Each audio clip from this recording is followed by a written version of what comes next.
चिल्लाने लगे। उनका चीखना चिल्लाना भी जायज़ था, क्योंकि एक मरा हुआ आदमी अपनी चिता से चलकर उनके पास आ रहा था। इतने में उस आदमी ने बोला, अरे मुझे देखकर डरो मत, मैं अभी जिंदा हूँ। मैं कुछ समय के लिए बेसुध हुआ था, मैं मरा नहीं था। ये सुनकर वे लोग हिम्मत जुटाकर एक जगह शांत होकर खड़े हो गए। उस आदमी को डरी हुई निगाहों से देखने लगे। कुछ ही पल बाद वो आदमी बोला, मैं अभी जीवित हूँ, तुम चाहो तो मुझे छूकर देख लो, मगर डरो मत। ये सुनकर उस आदमी का बेटा आगे आया और वह अपने पिता की ओर रोते रोते चलने लगा।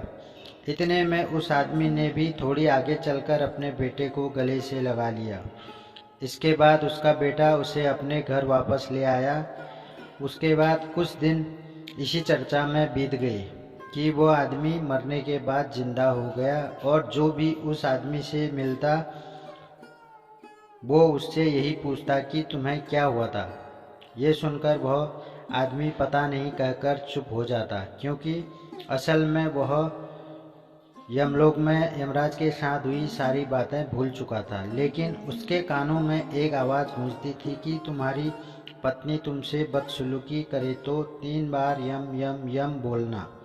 उसके बाद वो आवाज़ बंद भी हो जाती। ऐसे ही करते कुछ दिन बीत गए। फिर एक दिन वो आदमी बाजार से कुछ सामान लेकर घर आया। कुछ ही समय बीतने के बाद उसकी पत्नी उस पर भड़क गई। दरअसल वह आदमी बाजार से अपनी पसंद से ही कुछ सामान लेकर आ गया।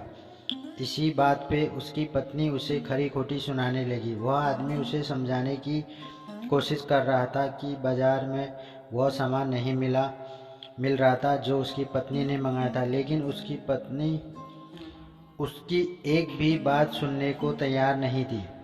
जो उससे पहले से आदत थी, वह उसे बुरा भला कहने लगी। इतने में उस आदमी के कान में फिर से वही आवाज़ गूंजने लगी जो यमराज ने उसे यमलोक में कही थी। फिर क्या था, उस आदमी ने जैसे ही 3 बार यम यम यम बोला, उसकी पत्नी चीखने चिल्लाने लगी और उसे कोई और जोर जोर से पीट रहा हो। जैसे ही उसकी पत्नी मुंह से आवाज़ निकालती, वैसे ही चीखने चिल्लाने लगती।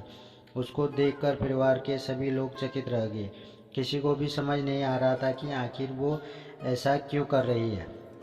सभी उसे देखने लगे और सभी लोग मन में थोड़ा थोड़ा खुश भी हो रहे थे, क्योंकि वह सभी को परेशान करती थी। कुछ समय पश्चात जब वह चुप हो गई, सभी लोग इधर उधर चले गए। अब वह आदमी अपने मन में सोच रहा है, आज तो बड़ी अजीब बात हो गई। ये अपने आप ही रोने लगी और चिल्लाने लगी। हमने तो इसे कुछ किया भी नहीं। शायद भगवान ने हमारी प्रार्थना सुन ली, इसलिए यह आज अपने आप ही चुप हो गई। वह आदमी इसलिए यह बात अपने मन में सोच रहा था क्योंकि उसे अपने मरने के बाद की कोई भी बात याद नहीं थी, और उसकी पत्नी भी तब से यही बात अपने मन में सोच रही थी कि आखिर मुझे ऐसा क्यों हो रहा है। पता नहीं इस आदमी ने मेरे लिए क्या जादू टोना किया। आज तक तो कभी ऐसा नहीं हुआ। अब उसकी पत्नी इतना डर गई कि उसे कुछ बोलने से भी डर लगने लगा। इसके बाद उसकी पत्नी शांत होकर बैठ गई। कुछ ही समय बाद उस आदमी ने अपनी पत्नी से पूछा कि आज तुम्हें ये क्या हो गया, तुम अजीब सी हरकतें क्यों कर रही हो, खुद ही झगड़।